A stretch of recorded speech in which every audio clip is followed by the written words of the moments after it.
ഇവർ കേരളത്തെ ആകെ തെരുധരിപ്പിക്കാനും ഞങ്ങൾ അധികാരത്തിൽ വന്നാൽ ഇതെടുത്ത് അറബിക്കടലിൽ എറിയും, ചവറ്റുകൊട്ടയിൽ എറിയും എന്നെല്ലാമാണല്ലോ പറഞ്ഞുകൊണ്ടിരുന്നത്. കേരളത്തിൽ ഇടതുപക്ഷ ജനാധിപത്യ മുന്നണിയുടെ സർക്കാർ ഉണ്ടാകുമ്പോൾ കേരളത്തോട് അങ്ങേയറ്റത്തെ സാമ്പത്തിക ഉപരോധമാണ് കേന്ദ്ര സർക്കാർ സ്വീകരിച്ചതെന്നറിയാം. അതിൻ്റെ ഭാഗമായി തന്നെ SSK വഴി ലഭിക്കേണ്ട ഫണ്ടുകൾ, ആ ഫണ്ടുകൾ PMCയിൽ ഒപ്പിട്ടില്ല എന്നതിൻ്റെ പേരിൽ തടഞ്ഞു വെക്കുന്ന സാഹചര്യമാണ് ഉണ്ടായത്. അതിൻ്റെ ഭാഗമായി SSKയിൽ പ്രവർത്തിക്കുന്ന അധ്യാപകർക്ക് ശമ്പളം കൊടുക്കാൻ പോലും കഴിയാത്ത നിലയിലേക്ക് കാര്യങ്ങൾ എത്തിച്ചേർന്നു. അങ്ങനെ കേരളത്തിലെ സാധാരണക്കാരായ വിദ്യാർത്ഥികൾക്കുൾപ്പെടെ ലഭിക്കേണ്ട പല അവകാശങ്ങളും, കേന്ദ്ര വിഹിതമായി ലഭിക്കേണ്ട പല അവകാശങ്ങളും നിഷേധിക്കപ്പെട്ടുകൊണ്ട് ആണ് ഇങ്ങനെ കേരളത്തെ സമ്മർദ്ദത്തിലാക്കുന്ന സാഹചര്യമുണ്ടായത്. ഇവിടെ ദേശീയ വിദ്യാഭ്യാസ നയവുമായി സഹകരിക്കാനോ അതിൻ്റെ കരിക്കുലം ഇവിടെ നടപ്പിലാക്കാനോ അല്ല ശ്രമിച്ചത്. ഇവിടെ നമുക്കറിയാം, ദേശീയ വിദ്യാഭ്യാസത്തിൻ്റെ നയത്തിൻ്റെ ഭാഗമായി കേരളത്തിലേക്ക് NCERTയുടെ ഭാഗമായി വരുന്ന പുസ്തകങ്ങൾ അവർ ഒഴിവാക്കിയ ഭാഗങ്ങൾ പ്രത്യേകമായി അച്ചടിച്ച് വിതരണം ചെയ്ത സംസ്ഥാനമാണ് കേരളം. പ്രത്യേകമായി കുട്ടികളെ പഠിപ്പിക്കാൻ വേണ്ടി തയ്യാറായ സംസ്ഥാനമാണ്. ഇന്ത്യയിലെ ഏക സംസ്ഥാനമാണത്. അത് ഗാന്ധിവാദത്തിൻ്റെ കാര്യത്തിലായാലും മുഗൾ രാജവംശത്തെക്കുറിച്ചായാലും അങ്ങനെ ഒഴിവാക്കിക്കളഞ്ഞ ചരിത്ര ഭാഗങ്ങളും പ്രധാനപ്പെട്ട കാര്യങ്ങളുമെല്ലാം പ്രത്യേകമായി പ്രിൻ്റ് ചെയ്ത് പഠിപ്പിക്കാൻ തയ്യാറായ മാതൃകാപരമായ നിലപാട് സ്വീകരിച്ച സംസ്ഥാനമാണ് കേരളം. ഇവിടെ SSK ഫണ്ട് ഉൾപ്പെടെ നിഷേധിക്കപ്പെടുന്ന ഒരു സാഹചര്യം ഉണ്ടാകുന്നു. ആ സാഹചര്യത്തിലാണ് അത്തരത്തിലൊരു MOU ഉണ്ടാകുന്നത്. ആ MOU ഉണ്ടാകുകയും ആ MOU തന്നെ പിന്നീട് വളരെ കൃത്യമായി ആ MOU പിന്നീട് പിൻവലിക്കുന്ന സാഹചര്യം ഉണ്ടായി. ആ MOU നവംബർ 12-ാം തീയതി കേന്ദ്ര സർക്കാരിനെ അറിയിക്കുകയും പിന്നീട് അത് പിൻവലിക്കുന്ന സാഹചര്യം ഉണ്ടായി. കത്ത് തന്നെ നൽകി. കേരളത്തിൻ്റെ ബഹുമാനപ്പെട്ട മുഖ്യമന്ത്രി ശ്രീ VD സതീശൻ പറഞ്ഞത് അങ്ങനെ ഒരു കത്തും നൽകിയിട്ടില്ല എന്നുള്ളതാണ്. കേന്ദ്ര സർക്കാർ ഇപ്പോൾ എൻ്റെ കയ്യിൽ ആ കത്തിരിപ്പുണ്ട്, ഞാൻ അതിൻ്റെ വിശദാംശങ്ങളിലേക്കൊന്നും പോകുന്നില്ല. വളരെ കൃത്യമായി തന്നെ ഡോക്ടർ വാസുകി K IAS വിദ്യാഭ്യാസ സെക്രട്ടറി, കേന്ദ്ര വിദ്യാഭ്യാസ സെക്രട്ടറിയെ കത്ത് മുഖേന ഈ കാര്യങ്ങൾ നടപ്പിലാക്കാൻ വേണ്ടി കഴിയില്ല എന്ന് അറിയിച്ചതാണ്.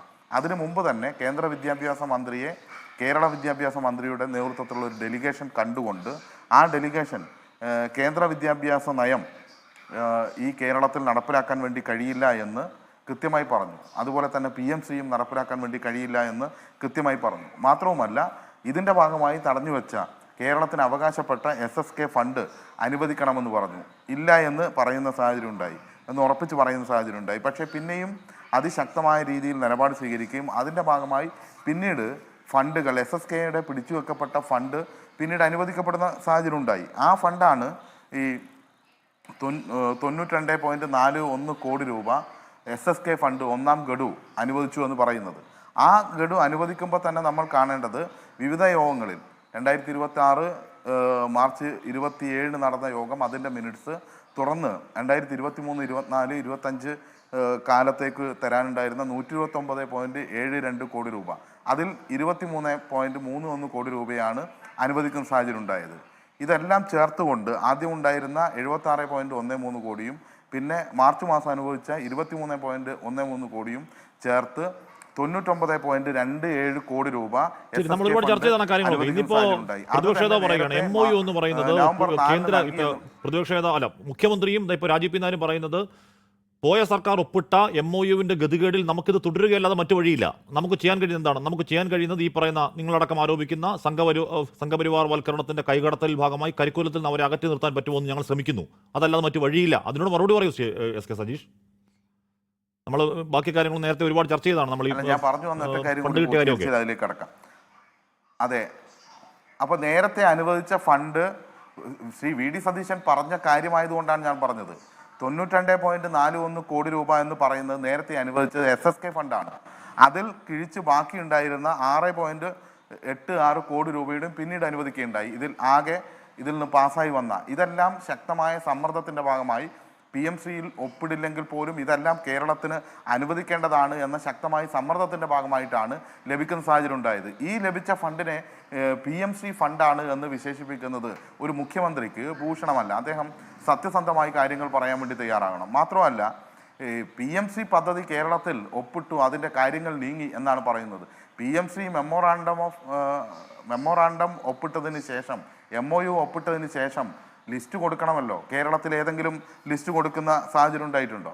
MOU ഒപ്പിട്ട ശേഷം നമുക്ക് ഏകപക്ഷീയമായി പിന്മാറാൻ എല്ലാവരും നമുക്ക് പിന്മാറാൻ പ്രയാസമില്ല എന്നാണ്. നിയമപരമായി പിന്മാറാൻ കഴിയില്ല. അത് MOU-ൽ എവിടെയും ആ പിന്മാറ്റത്തിന്റെ അക്കാര്യത്തിൽ വ്യക്തതയില്ലെങ്കിലും അതിന്റെ ഫ്രെയിംവർക്കിൽ കൃത്യമായി പറയുന്നു. 130-ാം പേജിൽ dose and MOE Government of India reserves the right to rescind, cancel, terminate the agreement in the interest of public by giving a notice of 30 days. In the event of any amendment, alteration of or modification of the terms of the agreement, it shall be met through mutual consent of both the parties. എന്ന് വളരെ ഭംഗിയായി വളരെ വൃത്തി എഴുതി വെക്കുന്നു. എന്താണ്? MOU ഒപ്പിട്ടതിന് ശേഷം ഏകപക്ഷീയമായി സംസ്ഥാനങ്ങൾക്ക് പിന്മാറൽ അസാധ്യമാണ്. അത് കേന്ദ്രത്തിന് മാത്രമേ കഴിയുകയുള്ളൂ. കേന്ദ്രത്തിന് മാത്രം പറ്റുന്ന എങ്ങനെ 30 ദിവസത്തെ നോട്ടീസ് നൽകി അതിൽ വേണം കേന്ദ്രത്തിന് ആ കരാർ റദ്ദാക്കാം, MOU റദ്ദാക്കാം എന്ന് വളരെ കൃത്യമായ ട്രാപ്പിലേക്ക് പോയി നമ്മൾ പെട്ടിട്ട് അല്ലെങ്കിൽ പോയി പെടുത്തിയിട്ട് ഇപ്പോൾ പറയാൻ പറ്റുമോ MOU ഒന്ന് പിന്മാറിക്കൂടെ? എങ്ങനെയാണ് നിങ്ങൾക്ക് ചോദിക്കാൻ പറ്റുക സജീഷ്? പ്രൈം കളപ്പിട്ട് നിങ്ങളല്ലേ? രണ്ട് കാര്യമുണ്ട്. രണ്ട് കാര്യമുണ്ട്. കേരളത്തെ സാമ്പത്തികമായി തകർക്കാൻ വേണ്ടി ശ്രമിക്കുമ്പോൾ ആ ശ്രമത്തിൻ്റെ ഭാഗമായിട്ടാണ് ഈ MOU ഒപ്പിടുന്ന സാഹചര്യം ഉണ്ടായിട്ടുള്ളത്. എന്നാൽ അതിൻ്റെ ഭാഗമായി ഉയർന്ന വിഷയങ്ങളും അതിൻ്റെ ഭാഗമായി ആ MOU ഞങ്ങൾ അംഗീകരിക്കുന്നില്ല എന്നും അതിൽ നിന്ന് കേരളം ഒഴിവാകുകയാണെന്നും അതിനെക്കുറിച്ച് പരിശോധിക്കാൻ വേണ്ടി ഒരു മന്ത്രിസഭാ ഉപസമിതി രൂപീകരിച്ചിട്ടുണ്ടെന്നും അതുകൊണ്ട് ഇതുമായി മുന്നോട്ട് പോകാൻ വേണ്ടി കഴിയില്ല എന്ന് കേന്ദ്ര സർക്കാരിനെ വ്യക്തമായി അറിയിച്ചിട്ടുണ്ട്. അതുകൊണ്ട് തന്നെയാണ് PMC ഫണ്ട് എന്ന് പറയുന്നത് അങ്ങനെ മരവിപ്പിക്കുക, ഫ്രീസ് ചെയ്യുക, കെപ്റ്റിൻ അബയൻസ് പറയുന്ന അയവാഷാണ്.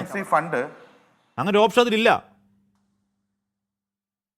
ഞാൻ പറയട്ടെ ആഷ്മി, ഞാൻ പറഞ്ഞു പൂർത്തീകരിച്ചതിന് ശേഷം താങ്കൾ ഇടപെട്ടോളൂ. അതായത് അങ്ങനെ ക്യാപ്റ്റൻ അബയൻസിൽ വെച്ചിട്ടുള്ള കാര്യം, അതായത് ഞങ്ങളിത് മുന്നോട്ട് കൊണ്ടുപോകുന്നില്ല എന്ന് കേന്ദ്ര സർക്കാരിനെ കൃത്യമായി രേഖാപരമായി അറിയിച്ചിട്ടുണ്ട്. അതിൻ്റെ ഭാഗമായി തന്നെയാണ് പിന്നീട് അതിൻ്റെ ഒരു പ്രവർത്തനവും കേരളത്തിൽ നടന്നിട്ടില്ല. ഇതിൽ സ്കൂളുകൾ സെലക്ട് ചെയ്ത് കൊടുക്കേണ്ടതുണ്ട്. ഓരോ സ്കൂളുകളുടെയും അടിസ്ഥാന സൗകര്യ വികസനം ഉൾപ്പെടെയുള്ള കാര്യങ്ങൾക്കാണ് ഈ ഫണ്ട് അനുവദിച്ചു തുടങ്ങുന്നത്. ആ ഒരു സ്കൂള് പോലും കേരളത്തിൻ്റെ ആ വെബ്സൈറ്റ് നോക്കിയാൽ കാണാൻ വേണ്ടി കഴിയില്ല. ഇവർ ഭരിക്കുന്ന കർണാടകത്തിലേക്ക് നോക്കിയാൽ 660 സ്കൂളിൻ്റെ ലിസ്റ്റ് കാണാം. തെലങ്കാനയിലേക്ക് നോക്കിയാൽ 832 സ്കൂളിൻ്റെ ലിസ്റ്റ് കാണാം. കേരളത്തിൻ്റെത് പരിശോധിച്ചാൽ അതിൽ സ്കൂളുകൾ ഒന്നുമില്ല. NCERT സ്കൂളുകൾ മാറ്റി നിർത്തിയാൽ, കേന്ദ്ര സിലബസിലുള്ള സ്കൂളുകൾ മാറ്റി നിർത്തി കഴിഞ്ഞാൽ മറ്റൊന്നും, കേന്ദ്ര നിയന്ത്രണത്തിലുള്ള സ്കൂളുകൾ മാറ്റി നിർത്തി കഴിഞ്ഞാൽ മറ്റൊന്നുമില്ല എന്ന് കാണാൻ വേണ്ടി കഴിയും. ആ പ്രോസസ്, സ്കൂളിൻ്റെ ലിസ്റ്റ് നൽകേണ്ടത് കേരളത്തിലെ സർക്കാരാണ്. സ്കൂളിൻ്റെ ലിസ്റ്റ് കേന്ദ്രത്തിന് നൽകാത്തിടത്തോളം കാലം കേന്ദ്രത്തിന് സ്കൂളുകൾ തിരഞ്ഞെടുക്കാനൊന്നും കഴിയില്ല. അപ്പോൾ സ്വാഭാവികമായും ഇത് ഒരിക്കലും നടപ്പിലാക്കാൻ വേണ്ടി കഴിയില്ല. ഇതിൻ്റെ ഭാഗമായി ഇത് ഏതെങ്കിലും പ്രൈവറ്റ് കമ്പനിയുമായി നടത്തുന്ന ഏതെങ്കിലും MOU അല്ലല്ലോ, രണ്ട് സർക്കാരുകൾ തമ്മിലുള്ള MOU അല്ലേ, രാഷ്ട്രീയ തീരുമാനമല്ലേ. ആ രാഷ്ട്രീയ തീരുമാനത്തിൻ്റെ ഭാഗമായി ശക്തമായി ഉറച്ചു നിൽക്കാൻ വേണ്ടി കഴിയുമല്ലോ. അങ്ങനെ ഉറച്ചു നിൽക്കാൻ കഴിയുന്നതുകൊണ്ടാണ്, അല്ലെങ്കിൽ ഈ സംഘപരിവാർ വൽക്കരണത്തിനെതിരായി ശക്തമായ നിലപാട് സ്വീകരിക്കാൻ കഴിയുന്നതുകൊണ്ടാണ് കേന്ദ്രം വെട്ടിമാറ്റിയ പാഠ്യപദ്ധതി നേരത്തെ തന്നെ പ്രത്യേകമായി പ്രിന്റ് ചെയ്ത് കേരളത്തിൽ പഠിപ്പിക്കാനുള്ള സാഹചര്യം ഉണ്ടായത്. എന്നാൽ UDF എടുക്കുന്ന സമീപനം എന്താണ്? ഇപ്പൊ UDF അധികാരത്തിൽ വന്ന ശേഷം തന്നെ 14,000 കോടി രൂപ നിഷേധിച്ചിട്ടുണ്ട്. ആ 14,000 കോടി രൂപ നിഷേധിച്ചിട്ട് ഒരു വാക്ക് പറയാൻ വേണ്ടി തയ്യാറായിട്ടുണ്ടോ? സർവകലാശാലകളെ മുഴുവൻ കാവ്യവൽക്കരിക്കാൻ വേണ്ടി തോന്നിയ വൈസ് ചാൻസലർമാരെയും സെനറ്റിലേക്ക് 19 RSS BJP-കാരെയും നോമിനേറ്റ് ചെയ്യുമ്പോൾ ഇവർക്ക് എന്തെങ്കിലും പ്രതികരണം ഉണ്ടോ? ഇവർ ഒരു തരത്തിലും പ്രതികരിക്കുന്നില്ല. അപ്പോൾ ശക്തമായ പ്രതികരണവും ശക്തമായ നിലപാടും സ്വീകരിച്ചുകൊണ്ടാണ് ഇതിനെ പ്രതിരോധിക്കാൻ വേണ്ടി കഴിയുള്ളൂ. ആ പ്രതിരോധം ഇടതുപക്ഷ ജനാധിപത്യ മുന്നണി ഗവൺമെന്റ് മുന്നോട്ട് പോയി.